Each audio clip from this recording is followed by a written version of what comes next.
on Friday, and I said, now you've ordered the yeast vaccine. Yes, come on through. She was just given DPT. There was no special vaccine ordered for me, and I don't think it actually existed. I was just being placated and appeased. So anyway, I remember going into the room. I remember taking off her little baby grow, her stretch and grow.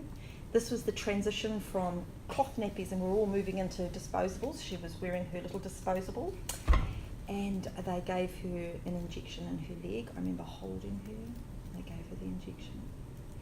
And then I was advised to go and sit in the waiting room for 20 minutes in case there was an adverse reaction.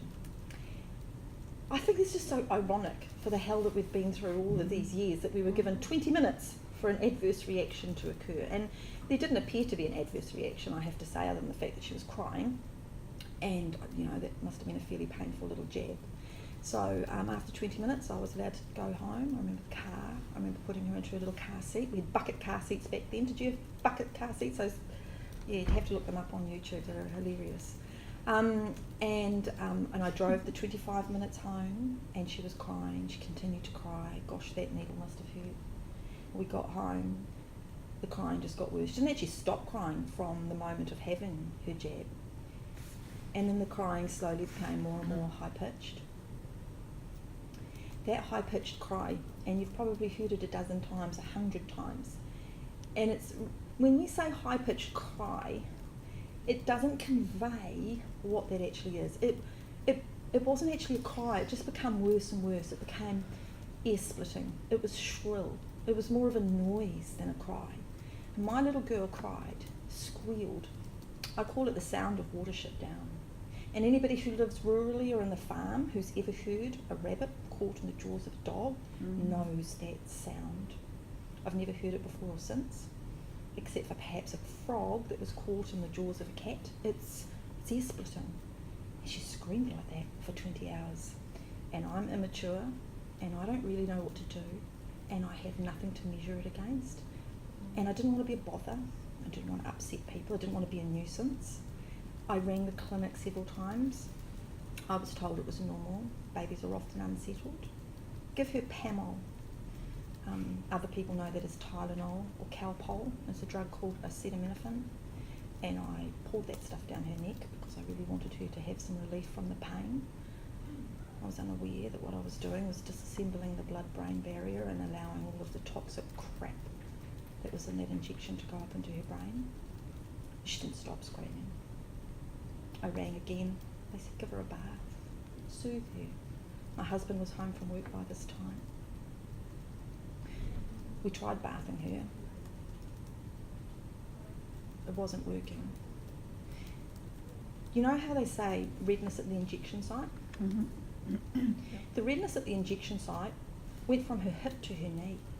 Now that's probably only about that big on a 5-month-old baby, but I want people to think about what redness is if it runs from your hip to your knee. When that redness is actually also rock hard and crimson. This little baby was in a lot of pain, and I couldn't settle her. My husband and I, my then husband and I, took turns at rocking her because she wouldn't stop crying, she wouldn't stop screaming. Through the night, 20 hours. This is a fully breastfed baby who wouldn't latch to the breast. She arched her back, and you know when you've got a toddler that doesn't want to go into its car seat and it sort of sticks itself out like that, and you can either push in its belly or you can just wait until this baby can't hold this little twistedness for long, eventually relaxes and you can buckle baby into the seat. She held that twisted arch for so long, way longer than anybody could hold that position. I was becoming engorged with breast milk. I wasn't paying myself, I was actually having to express milk, throw milk away. This baby went for 20 hours, Polly, with nothing in the way of fluid or nutrition. You imagine not having a baby drink for 20 hours. You go 20 hours without food, see how you feel. Well, eventually she fell asleep, thank God, because at this point she'd lost her voice. She was now croaking. It was hoarse. This little baby had screamed and squealed her way into no voice. But she fell asleep, which I thought was an sleep of exhaustion, but it was more of a semi-coma. She slept and slept for another 20 hours. I added it up afterwards. 40 hours no breast milk, no feeding, I couldn't have woken her if I'd wanted to. Initially I was relieved, but relief soon became concern. Yeah. None of this is on her records, not even the phone calls to say that I was worried. Well, I feel really badly for the people who get caught out by MMR and the vaccines where the child seems fine, they spike a fever, maybe they have their first seizure, it's all a coincidence. We know how everything's just a coincidence, don't we? And then several months later people suddenly realise that Bobby, Jimmy, Johnny isn't speaking anymore, hasn't got the words they had, or they incrementally lose their milestones. I had a baby who woke up after a 40-hour massive crisis, gone. She was dead behind the eyes. She no longer recognised the cat. She no longer reached. She was no longer interested in her hands. She had no muscle tone. She couldn't sit. All of the crawling, nearly crawling stuff was gone. She looked through us. She looked around us. This was no coincidence. You know, it was like dropping an egg on the floor in the kitchen accidentally and it's smashing. And then someone saying, well, you know, it could have combusted for any reason, might not have been related to the faults, you know, correlations and causation. And I say to people, you look at causation, go back one step, you'll find your bloody correlation. So anyway, one of the interesting things was Hazel also lost all of her facial expressions for 3 years. Have you ever met a 2-year-old that doesn't have facial expression at all? So I don't have any before or after photos. Well, I have an after one, but nothing to show you the happy before picture. But this little picture was taken of her shortly after her vaccine crisis. Can you see that? She's just after her vaccine. Yeah, this is about a month after her vaccine. This is a little girl, and that's her facial expression for 3 years before she started actually forming genuine facial expressions again. Don't tell me this was a coincidence. And where do we report it? There's no, I didn't think or didn't know there was a vase. That eye has gone in again. It's the same story. Now that's called a TJAC system. TJAC stands for that's just a coincidence. And when you look at the TJAC symptoms, or a phrase that we've coined for Gardasil, they're the same. Or for MMR, they're the same. They're specific. This little girl, if you read Barbara Lowe Fisher's story or listen to her story about her son, it's the same story. It's also the same vaccine. And it's not recognised. Hazel is on nobody's file, nobody's form, no ACC. I mean, I know in America you have the Vaccine Injury Compensation Scheme for what little it's worth. But here we have something called ACC, which is Accident Compensation Scheme. You ask New Zealanders how useful ACC is or what experience they have of ACC. Their primary function, like insurance companies, is to deny claims. Just like the primary function of the Vaccine Injury Court in America is to deny claims. Yeah, that's their primary function. So Hazel continued to grow. She developed abnormal speech.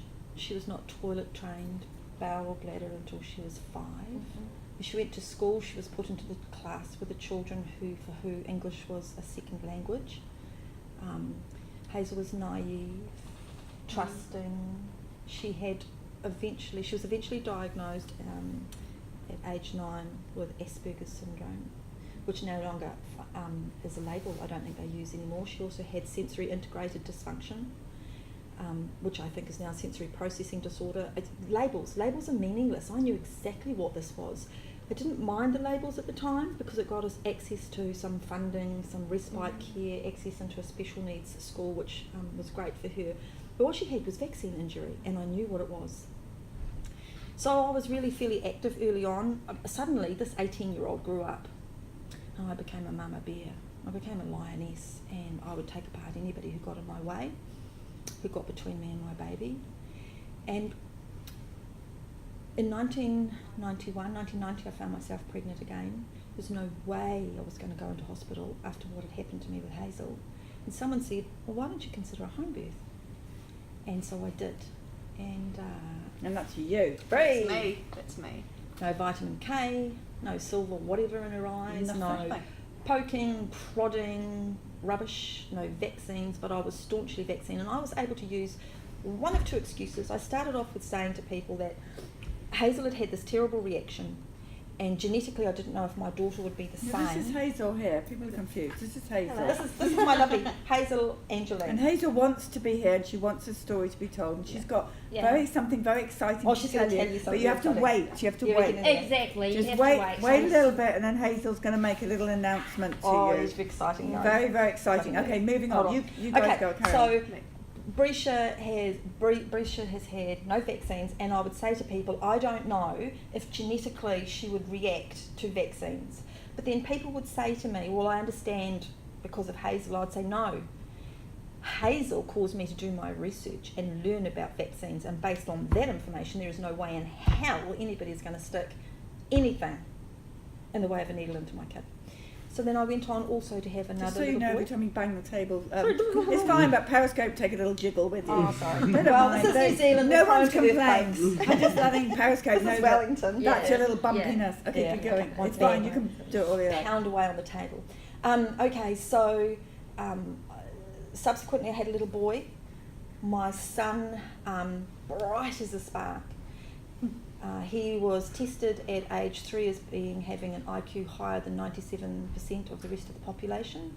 At age 5, he went to school fully reading like you and I, reading chapter books at age 5. He thought he went to school to help the other teachers teach children how to read. The teacher would plonk him on the seat and get him to read books to the class because he could read. Very, very bright, talented young man's currently doing his masters at university. My marriage fell apart, and that actually has nothing to do with Hazel's damage. I know that for a lot of people who have lived this nightmare, marriage sometimes understandably doesn't survive. So my marriage fell apart, but it actually wasn't to do with that. And a year later I met Mr. Wright, and we went on to get married, and we had 2 children who were also subsequently not vaccinated. So you have 4 unvaccinated Yeah. children Yep. and 1 vaccine. Yes. I'm sorry, Hazel. Poor We Hazel. say, No, we love say her. Hazel took the hit for the rest of the team, and she did. You know, she did. She took the Poor hit that Hazel. protected the other 4. But Hazel's very happy, and she'll tell you why in a minute. Okay, so and I also want to say that I'm so grateful to God that my daughter is alive. Yeah. She doesn't live with pain. My heart breaks for the Hannah Robinsons of this world, and the kids and the girls, the boys as well, the carnage left behind by HPV Gardasil. Yeah, I it's just feel them. So disgusting. Hazel doesn't live with pain. Hazel's happy.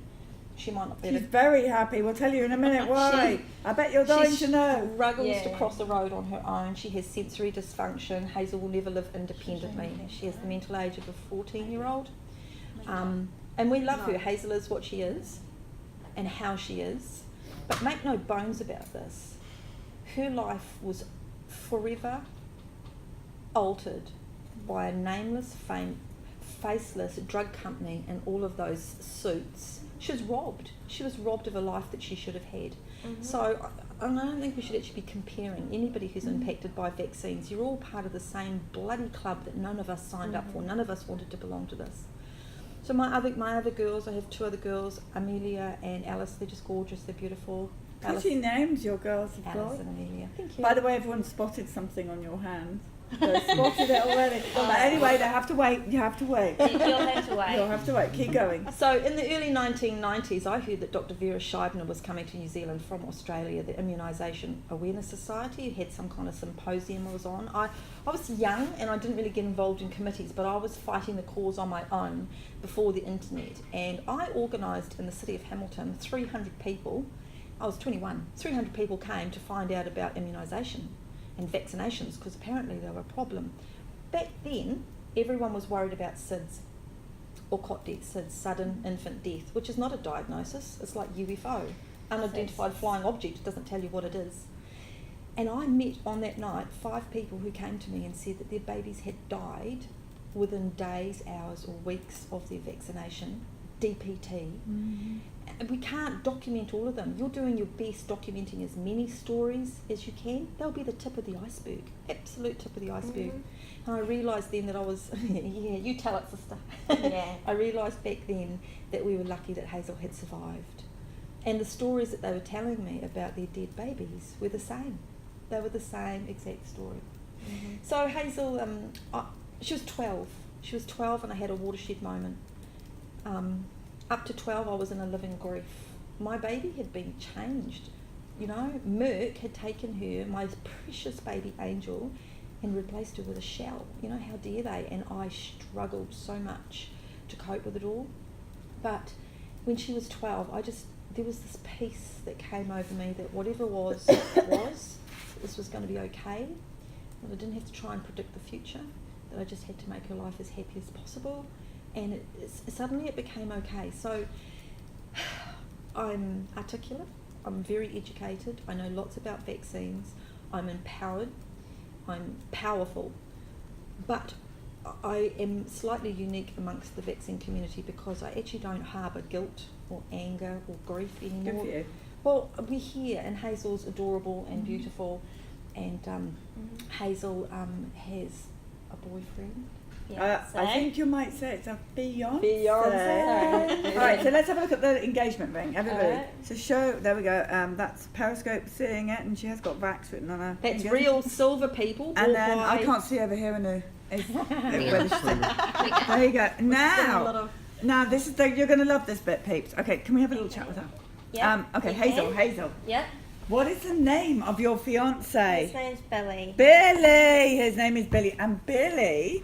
Has autism as well. He has autism as well, and he's here in New Zealand. He's Yes, in New he Zealand, is. Billy. He lives with I us. met him in 2014 at a place I know called Open Doors, and that's a great place in Dunedin for Open people. Doors. Open ID Doors services. is ID services. It's a drop-in centre for people with special Yeah, needs. and he's just lovely. Honest to God. We're so happy for you. Now, how does the family like Billy? Billy's Oh, it's fantastic. great. She's Is really Billy good. fantastic? Billy's part of Yeah. our family. Yeah. So Billy Sure. unfortunately lost his mum in 2011 and is estranged from his dad, but he has a fabulous family in the background. He's got his uncle that keeps an eye out for him. And his living arrangement in Dunedin didn't work very well, so he wound up living with us. So he has his own So room. Billy lives with you. Billy lives with us. Oh, you're an amazing family. Oh, I adore Billy. Billy. I think everyone should take in someone else. Honestly, guys, it's the best thing ever, isn't it? Well, you It took in is. Kent. We got Kent And me. and Anu. Yeah, but, yeah, but aren't you definitely. being passed off at some point here? Yes, Aren't I've you got gonna- to is it Seattle? prepare myself to hand Is him it over. listening? We're not talking about that. We're going to talk about this. I can't bear it. It's too sad. That's fine. Okay, let's go back to Hazel. So Hazel, Yeah. when are you going to actually get married? Can I tell him? Yes. 2019. 2019. What are we Yeah, now? I'm looking forward to it. 2017. Yeah. Two But years away. we've also got to check this with Uncle Russell. We Yeah, need to check exactly. make Got sure- things to sort out. How Yeah. wonderful! And will you, when this happens, will you please send a video? Oh, so we're that going we to have can a see? big Yeah, ass yeah. white dress. We're going to have bridesmaids and Oh, flowers how and cakes exciting. and bagpipes and a castle in the background. She doesn't get to miss it. My phone won't show pictures of him well, Mum. What a shame. Never No, mind. no. He's very handsome. I Is can he tell very you that. handsome? Yeah. He's very handsome. Well, we're very excited. I'll show Polly a picture of him after it if I Yeah, can. yeah, just afterwards. Yeah. So Oh. Hazel has a happy life. We also are embraced by an amazing community in rural Otago, and Like there's a Sharon and Rex, I have to mention you guys. if a you lovely watch couple this. called Sharon and Rex who own a plant nursery, and they've made room for both Billy and Hazel on a voluntary basis. They go down and they do potting Wow! It won't Can we show them? Yeah, if on the it shows cracked well. on the cracked Yeah. screen. Sorry. There's Okay. handsome Billy. Yeah. There's Periscope being shown handsome Billy. And let me just bring this over here. I just had to show you. We are Vaxxed. Can you see handsome Billy? Look at that. Good catch. I don't know whether I He don't know. caught a whether- fish with Sharon Rex's help. Billy and Hazel are best friends. They spend a lot of time playing board games together, and Yeah. they've got the same favourite movies. They like The Lion King and Ice Age. Mhm. They go to the movies together. Yeah. Billy can drive. He might have autism, but he can drive. And Mhm. so we know that Billy and Hazel won't be lonely when they grow up. And I was smart. If I was going to have the special needs kid, I did it first. I have 4 amazing children who we have groomed to go out and live your lives as best you can, because one day things are going to fall on their shoulders. Yeah. I need to be able to die when I'm 90, you know, and I need to know that 70-year-old Billy and Hazel are okay. Billy and Hazel are going to be fine. Billy and Hazel. Yeah, we will be. We can't do the Autism Trust. I know that would be lovely all around the world. Mhm. Everyone's got to make our own plans. We kind of have a plan, and we are so lucky. Now, Good. I know we're about to wrap up here, but I want to actually tell people in New Zealand something that's actually really important. We're coming up to an election year, and we're under threat of losing our freedom to choose, our medical choice. And I've taken the time to actually try and figure out what we should be doing, you know, like for myself, who I should be voting for. People need to know that of our major political parties, National Party, who are currently in office right now, has a Jonathan Coleman, the Minister of Health, who point blank refuses to even meet anyone who says they have a vaccine-injured child. And this pillock has come out multiple times to back our 2014 New Zealander of the Year, Dr. Lance O'Sullivan, who talks about the people of Kaitaia as my people, as though he owns them. And the people of Kaitaia have the same right to make an informed choice about their children as everybody else. So National will be on the bandwagon for either mandation or compulsion going forward. And I have voted National my whole life. So next I thought I'd look at the Labour Party, which is next, you know. And a friend of mine said the other day that Jacinta Ardern, who's now leader of the Labour Party, the new bright shiny person that everyone's very excited about, was asked about vaccines on camera, and she said that she fully supported vaccines, but that she thought mandatory vaccines was a step too far, which sounds good, but people need to know that that can change in the blink of an eye. And then finally we have the New Zealand Party, which is the third ranking. New Zealand first. New Zealand First, headed by Winston Peters, and he's for medical freedom. He doesn't want to see fluoridation in the water, but he hasn't actually said anything about vaccinations, and we are at risk. So in New Zealand we have something called the Patient Code of Rights, which came about because of the Health and Disability Commission. And for those of you who don't know, back in the 1980s there was a big court case, and it was called the Cartwright Inquiry, the unfortunate experiment in Green Lane, which came about because some doctors, as I understand it, allowed a whole lot of women to go ahead with their cervical cancer. They were diagnosed with cervical cancer and not told that they had it. They were not treated so that the doctors could watch the progression of the disease. And when it came out in New Zealand, it was a massive scandal, and the millennial mums today don't even know about it really. But it gave us our Health and Disability Commission, and it gave us our Code of Rights. And one of our very important Code of Rights states that we have the right to give informed consent, and that we have the right to have our decisions respected. So for them to actually force mandation on us, they actually have to change our code. So we're in a reasonably good position, but it's fragile. It's not like in Australia where medical kidnap is fairly rife, and where they have already mandatory vaccines, where, you know, they'll come at us with, if you want your kids to go to preschool or you want your children to go to school, you'll have to be vaccinated. Or they'll come at us with our working for families, which is our tax credits, you know, lower income people who are dependent on a little bit of extra tax support. They'll come at us, and we need to be prepared, because freedom is never free, and we've got to stand up and fight. That's just what I wanted to say about our politics. People, please just think about what you're voting for. As far as I'm concerned, if America and North Korea don't bomb us off the bloody planet, the next biggest issue is vaccines and your right to make your decisions on behalf of your children. It's so important. If we don't, like, I sound like Dell, don't I? But if we don't stand up now, we're doomed. If you can't say no to what's injected into your children's bodies, you know, yeah, I just think it's really, really important.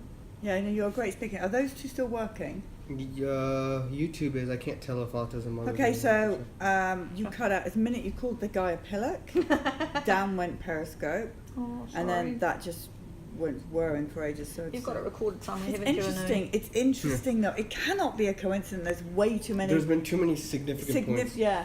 Okay, we're gonna get ready for Q&A. Yeah. Yeah. We've got Q&A, and then everyone now. Okay, now they all know about you and Billy. They're going to be there for you 100% whenever you need them. Was it okay? Yeah, it's fantastic. You kidding me? You probably could have done more, but unfortunately you ruined it by calling him a pillock. Which meant that. Do you reckon somebody switched us off on purpose? How much switching off on It's purpose? too much of a happened? coincidence. You called him a pillock, and then it went. He is a pillock. Yes. There you go. Yeah, you're right. He's a pillock. That's why they did it. I don't know what Hey, you've done. Paula, really quick, just to let you know, Yeah, put that on. for the statement that you made, you know, the immigration statement on Facebook, I'm going to put together a proper thumbnail for it. I'm thinking about it saying Australia bans mother. I will do it. Kirsten will see it. I don't know if I'll see it, but just so you know. Just to make it more provocative. Sure, you do whatever you like. That's for the Okay. public. I just want to make sure, like I tell you, Okay. don't want to be accused of making unilateral decisions again. Yeah. Guys, the only Don't want to be accused of making unilateral decisions again. one more thing before you go. One more thing before you go. Could Yes. we please have a photo with you guys? Of course, of course. Are you coming up to Q&A? Wait, hold on. Yeah, well, just before you go, we might even be coming out later.